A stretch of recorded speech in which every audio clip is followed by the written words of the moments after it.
Hello everyone, বিৰাট ধুনিয়া লুকাপাৰৰ গল্পটা পিন্ধি আহিছো ধৰিব পাৰিছনে আপোনালোকে বাৰু পাঠনৰ লুকাপাৰৰ গল্পটা অকমান জুম কৰি দিছো বিৰাট ধুনিয়া হয় ইয়াৰিংছ এনেকৈ হ্যাঙ্গিং আহিব আৰু এনেকৈ তিনি পিছৰ গল্পটা গ্ৰীন আৰু ৰেড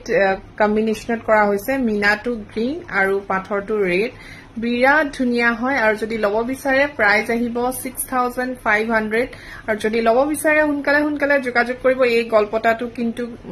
নাথাকে শেষ হৈ যায় হে কাৰণে কৈছো আৰু যদি টপ ইয়াৰিংছ লাগে হেতু মই দেখুৱাই দি আছো আৰু যদি টপ ইয়াৰিংছ লাগে ইয়াৰিংছটো এনেকৈ আহিব টপত বিৰাট ধুনিয়া হয় দেখিছেনে এনেকৈ টপ ইয়াৰিংছ আহিব আৰু যদি এই চেইনটো নালাগে চেইনটো নথকাকেও আপোনালোকে পাই যাব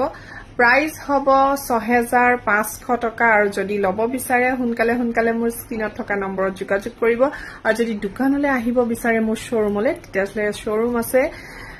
गरालिट जेएस कम्प्लेक्स और अपोजिट फोटो हाउस सो हुनकाले आहक और লৈ যাওক আপোনালোকৰ প্ৰিয় গল্পটা যেটো মোক বহুতে হুধি থাকে তিনি পিছৰ গল্পটা আছে নেকি সো এতিয়া अवेलेबल হৈ আছে हुनकाले আহি কালেক্ট কৰি লব 6500 প্ৰাইজৰ পিওৰ সিলভাৰ বেস পাঠনৰ গল্পটা থ্যাংক ইউ